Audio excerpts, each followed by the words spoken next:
This is The Clash, where the real world clashes with a true Christian worldview. Join former professional wrestler Chris Whaley, known as the Masked Saint, who is an author, pastor, and teacher that brings his wrestling skills into the squared circle and tackles real-life issues. Along with Jeff Dixon, best-selling author, internationally known teacher, leader, and pastor who is not afraid to tackle the tough issues of the world we live in. Together they form a tag team of wisdom in The Clash.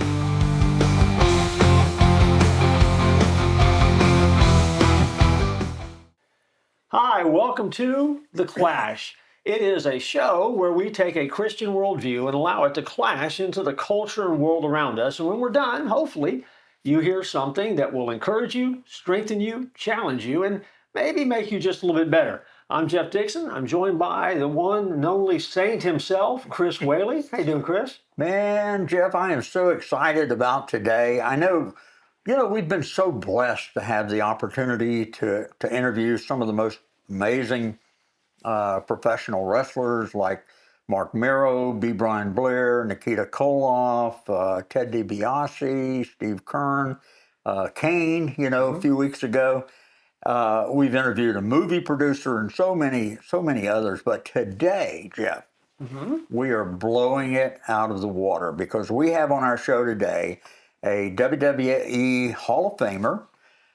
In 2000, Jeff, he was ranked as number 5 out of 500 wrestlers by Pro Wrestling Illustrated. That's kind of a big deal. He has over 80 championship reigns, including 6-time NWA champ, 4-time WCW champ.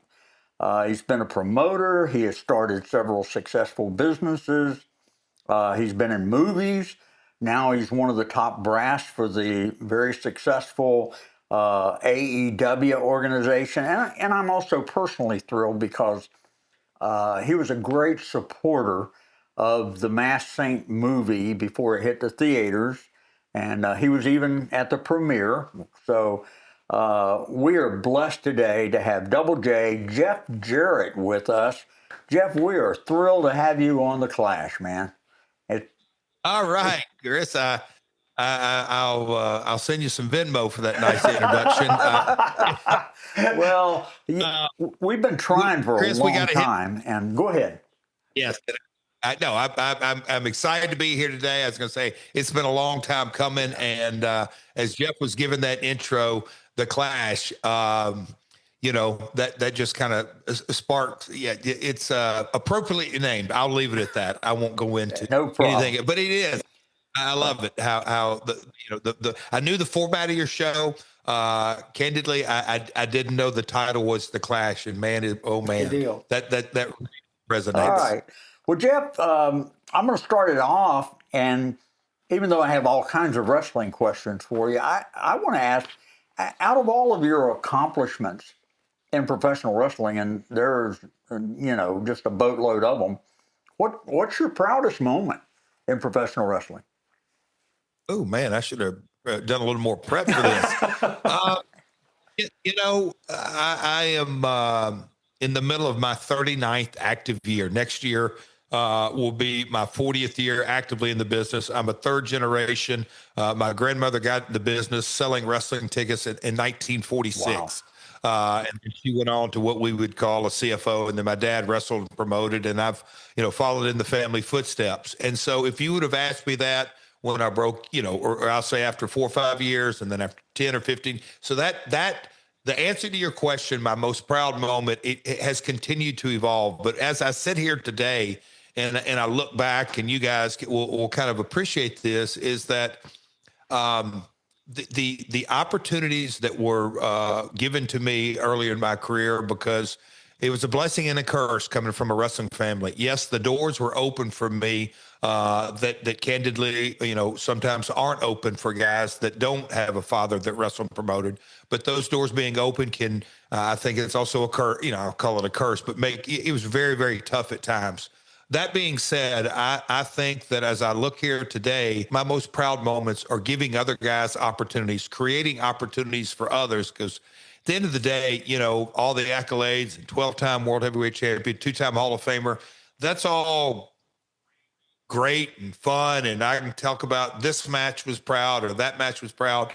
But really what sticks in my heart is something that you can't really put your thumb on, because it's perpetuity. It can go on, and I'm hoping that the guys that I opened doors for, specifically the early days of TNA, when I gave some guys opportunities, and they've gone on to have long legendary careers, I hope they do the same. So that legacy of my grandmother.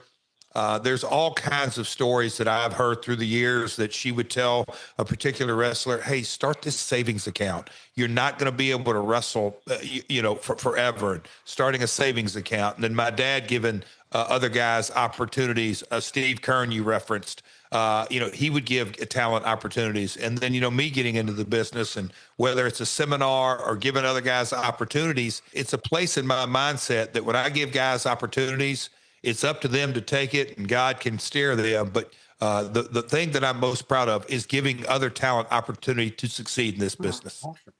Well, I tell you what, you have. I mean, as Chris was introducing you, I was thinking to myself, we need a longer show for the introduction because of all the awards and stuff that you've done. But I want to go back to the beginning. And if this story is not true, then just tell me no, we'll edit it out. But I heard that your first match as a professional wrestler came back around 1986 or so, and the way the story was set up is you were actually the referee of a match, and you ended up in the match, or somehow you got involved in this match, and that was the first time you'd ever wrestled in the ring. Is that correct? Well, yes, I was. I played basketball as my first true love. I like to say that.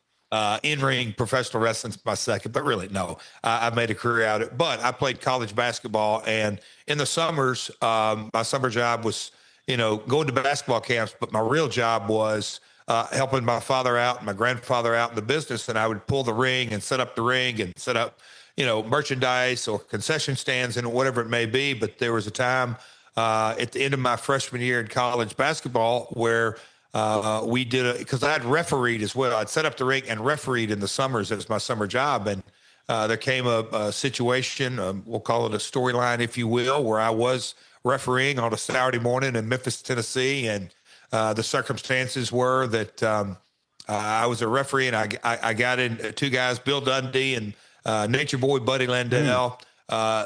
They were mad and took it out on me and roughed me up. And that was kind of my entry point into the business. So I went from a referee to a wrestler.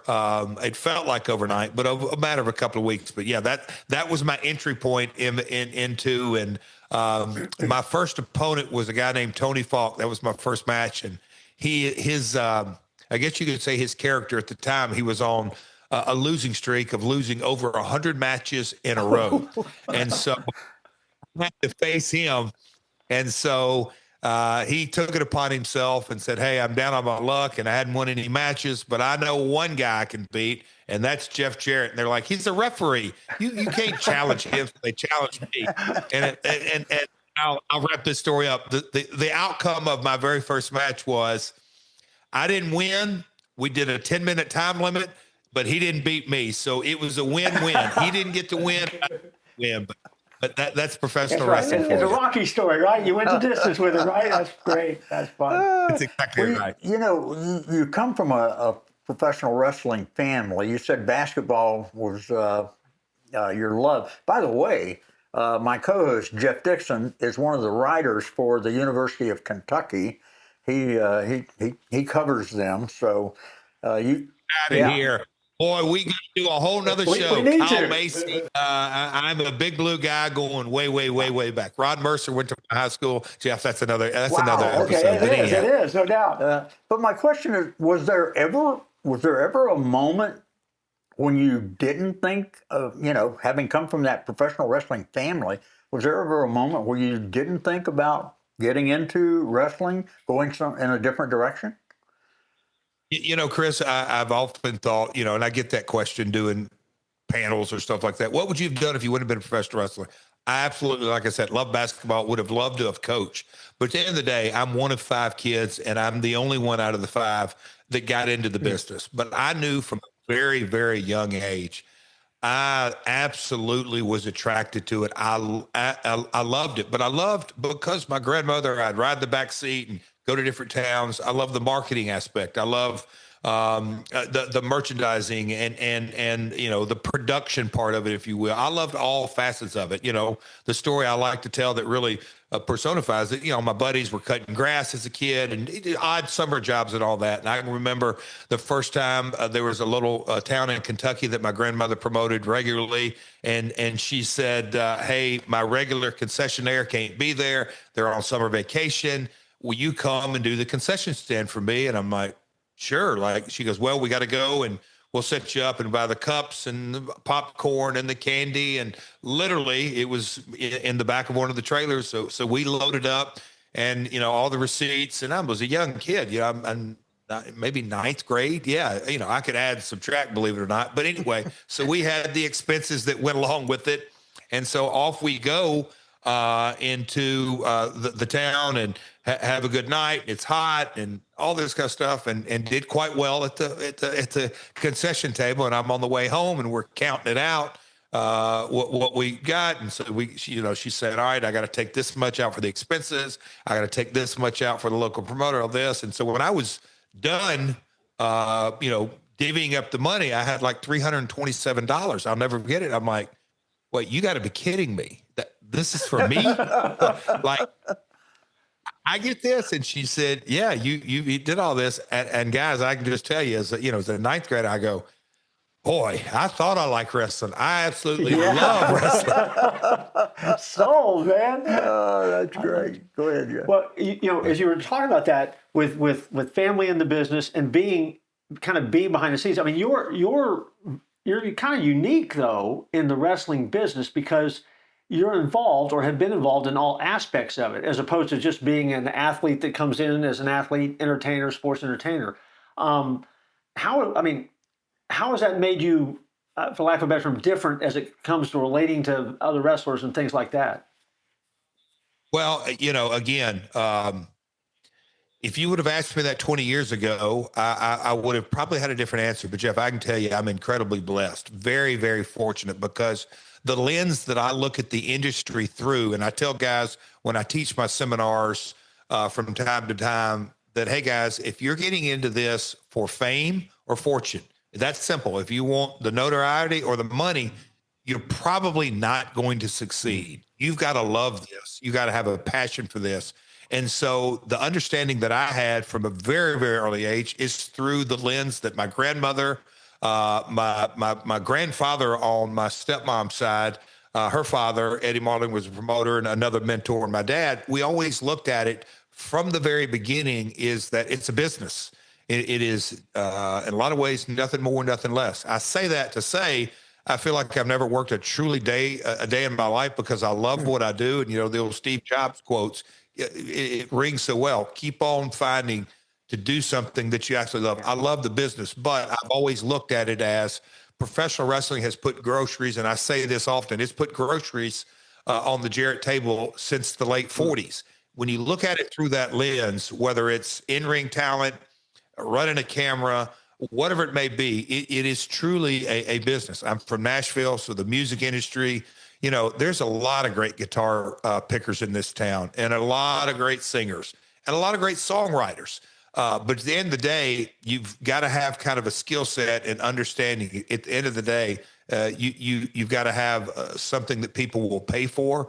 And at the end of the day, that means you've got to work a hell of a lot harder than most people. And that's the real essence of what the business is. You got to not just pay your dues, but you got to work day in and day out, because discretionary income, people, they can operate just fine, but you got to make your truck payment. You got to make your house payment, got to buy groceries. You don't absolutely have to have wrestling. So wrestling is a luxury. So if somebody's going to spend money on your product, you better make sure you deliver it for them. And that's the lens I've always looked at the business through. Well, we're having, Jeff, got to take a break, got to pay a few bills on our end, but we're going to come back. We're having a great conversation right now with Jeff Jarrett, and we're going to be back as quick as we can. So let's take a quick break. Don't go anywhere. Jeff, we got some dead air time. What are you doing? Chris, I'm looking at the Church at 434 app. It's an incredible app. It's absolutely free. And you can watch us, you can watch video, you can get resources for your walk and your journey of faith, and it's absolutely free. Just go to the Church at 434 and your app store, Google Play, and just download it and join us online all the time. Hey, welcome back. We're talking with Double J, Jeff Jarrett. And Jeff, I got to ask you, what was the big difference, if there was one, between WWE, WWF, and WCW? What was the big difference?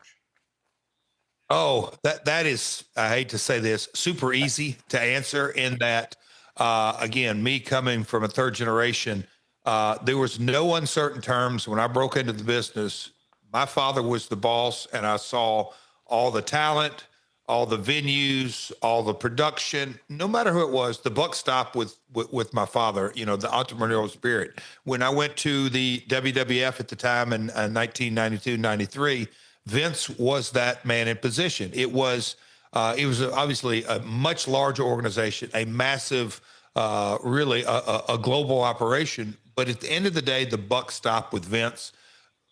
Good or bad, you got the final answer from him. At WCW, it was corporately owned when I got there for the first time, and so you had the TV folks that had their domain. You had wrestling folks that kind of made decisions over here, and then you had a little bit of a hybrid, if you will, but it's a very corporate environment. So the big difference is it's really an entrepreneurial buck stops with one person versus a corporate environment.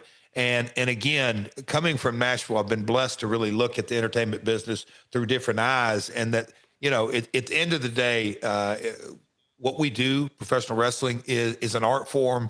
And so it's very subjective. But when you have a subjective piece of art form, you still need one visionary and one guy that ultimately makes the final call. Because then, love it or hate the decision, that's the direction you're going. It's not a hybrid.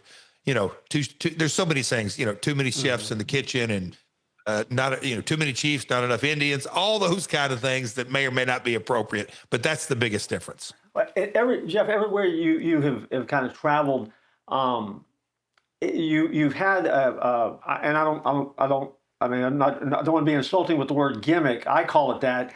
I'm sure there's another phrase for it, but the acoustic equalizer has been with you forever. How did that come about? And I guess explain to our viewers if they don't know what that is, but then explain how that started.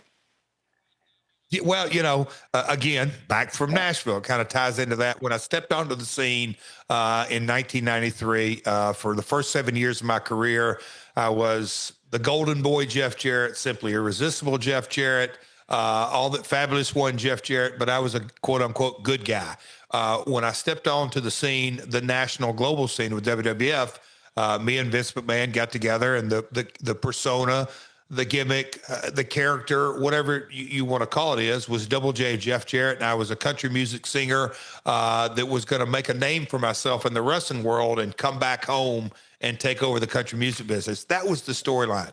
The reality is I love country music. I have always loved country music, got a lot of friends and buddies in the business. But that was the storyline, if you will. And so being a country music singer, as the character progressed, and me being a heel, a bad guy, you got to have a weapon. So an acoustic guitar, I could come to the ring and play my guitar, or I could play it over somebody's head. And so I've smashed a lot of acoustic guitars through the years, but that kind of trademark, and there's a guitar on my shirt kind of, but it's gone with me through all the years. So what is your budget for guitars over the course of a year?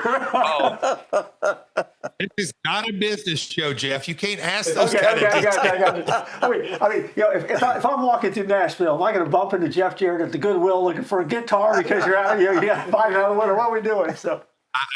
I can tell you some funny stories about heading over to pawn shops and. Hey, do you have any acoustic guitars? Yeah, we got about 4 or 5. We'll take them all. Certainly related to this, I remember a stretch of about a month and a half, and I don't remember exactly, the time frame exactly, but you were breaking a guitar every week. I mean, we were, in my house, we were watching and going, oh, he's going to do it. He's going to do it. He's going to do it. Sure enough, bam, you smash that guitar. It was just clockwork. There was an era in WCW that I was swung mini guitar. Gary Coleman, Beetlejuice, the list goes on and on. Males, females. I did not discriminate against anyone. Right. If you were breathing and walking, you were you were a candidate for a guitar show. Opportunity, right? Truth be known, Jeff, the reason that I'm not in studio today is because Chris was afraid I was going to hit him with the guitar. I hang around with him a lot. I can understand that. There's a moment or two. That's right. So yeah. I want to keep the brain cells that I've got left.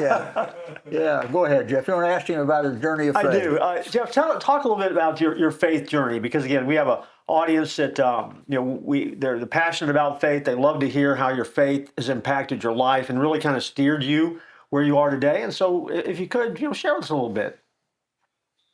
Well, man, this is something that, I do all kinds of interviews and talk about professional wrestling. I'm in part of the baseball world or gaming world. But when you talk about this, obviously it's very personal in my walk. And candidly, I can get long-winded. So I'll try to give you the very Cliff Notes version, if you will, in that as a child, my parents were divorced when I was 3 years of age. And as a kind of a part of the separation, my mom chose to send me to Christian schools. And so K through 12th grade, I like to say I was sent to Christian schools. I didn't choose to go, but that was really my foundation in so many ways. And went to church, born and raised in the church, and then get up and in my early years, had a very strong walk, and kind of like a lot of folks, get into I'll call it the fast lane of life. Not serious. I don't mean that completely derogatory, but you get married, and my career was taking off, and one kid and two kids, and just life happens. And like a lot of folks, your walk either gets put on pause, or in my case, kind of lost my way in that, come to the old Yogi Bear, come to the fork in the road, didn't take it. I took the wrong turn. And little by little, next thing you know, in 2017, I ended up in alcohol treatment center. And so that is, in so many ways, October 25th, 2017. But that is when I entered into treatment. And in a lot of ways, it was truly the greatest day of my life, as I sit here and look at it today, because I like to say that the gift of God has given me a lot of gifts. So blessed. My first wife died of breast cancer in 2007. I had 3 children. He gave me a great wife, and he's blessed me with another great wife. So that's why I like to say I've been blessed with 2 wives. I love Karen more today than I ever have loved her. She's went through a lot of tough times. I've got 3 biological kids, 2 step kids. God has blessed me in so many ways, financially, my career, my family, my health. I'm still wrestling. Chris can attest. I'm still wrestling at 58 years of age. Just had a heck of a workout this morning. But the greatest gift, I believe, or one of the greatest gifts, it's really hard to say that, is God gave me the gift of desperation. And when I say that is that, I had realized that every relationship that I had in my life, including my marriage, my kids, my business relationships, had really taken a turn south in so many ways. And I knew that, and I'll say this, I found out the hard way. When you hit rock bottom, then and only then did I really realize that the rock I hit was my Lord and Savior, Jesus Christ. And that when I kind of began to come to my senses, and it takes a little time, I kind of understood the very simplistic terms of, I call it the paradoxal way of living, in that when you said the name of y'all show is The Clash, that is something that just jumped off the page. That, yes, I understand what your meaning is, but to me, the real basics of God's economy, God's kingdom versus the worldly, transactional. Like I said, I was born and raised in the church, but looked at the lens of, my dad gave me some great business gifts, but it was a dog eat dog world, a very, very transactional way of living. You do this for me, I'm going to do that for you. Just all the mentality that the world teaches us. And I'm saying that in a real loving way. It's just how the world teaches me. I never was really tuned into, okay, God's world is, if I want to be loved, I can't take it. I got to give it. So you understanding, I know you guys know this, but the real, one of my favorite verses is, and it speaks to one of the words of scripture that radically changed my life, is that when Jesus said, I came not to be served, but to serve. That really resonates with me more so today than ever. The fact that the other scripture, his ways are higher than my ways. I found out real quick when I'm 50 years of age and sitting in a treatment center for my alcohol situation, that I didn't go in there, as they say, on a winning streak. I had all my collected decisions that I had made up to I was 50. And again, Hall of Fame career, multi-time world champion, wife, kids. At the end of the day, I knew where I was at. And so that being said, I flipped the switch. And when I say I flipped the switch is I said, you know what? I've tried it Jeff's way for a long time. And although there may be a highlight here and a highlight there, that's God's grace shining down on me. The real reality is that God has been very, very good to me. And I had to really readjust my thinking and understand, and I live this way every day of my life. His way is much better than my way. And so I wake up every day today now is and say, thy will be done, not mine. And when I have that lens and look through it, my walk of faith, the joy that comes with it and the peace that surpasses all understanding, I knew those scriptures intellectually, not emotionally. And so I could go on, but I'll shut up right there. But that's truly in a nutshell, my walk. Well, and that ties back into, because when we started the interview, we were talking about the fact what is the highlight, what brings you joy, what is it that motivates you, and again, you're serving others. I mean, you're giving back and you're getting guys started and you're helping them learn the business. So I mean, you're fleshing out your faith in this vehicle called professional wrestling, among other things. But you're living out now who you were created to be, and that's exciting stuff, Jeff. I mean, thank you for sharing that. That's personal. That's real. Well, buddy, and I can't say that I didn't enjoy highlights of my career, matches, or from a business perspective, closing certain deals. All that's fantastic, but at the end of the day, the real joy comes from knowing absolutely I'm living how God wants me to live, as opposed to all the other mess and junk. Man, that is awesome, Jeff. We're so glad to have you. I'm sad because I've got like 2 pages of questions I didn't get to ask, and Jeff has 2 pages of questions that he didn't get to ask. But hey, we want to be careful with your time too. So thank you so much for being with us today. We can't thank you enough. I appreciate you guys giving me the opportunity. Yeah, the 3 of us could talk. Back in the old day, and maybe not you guys, we'd talk around belly up to the bar, and they'd have to kick us out. But on this, we'll have to get us a cup of coffee one time and come back and chat. But, the name of your show, The Clash, man, it is something that I truly believe that, I'll just say this. When God's world, the world, when they clash, boy, there's some real beautiful things can happen. And I'm very blessed and very grateful for God, how God has created, I'll say, the clash in my world. Very good. Well, God bless you, man. Thank you so much for being with us. Hey, we've had a great time today. Remember, don't tap out.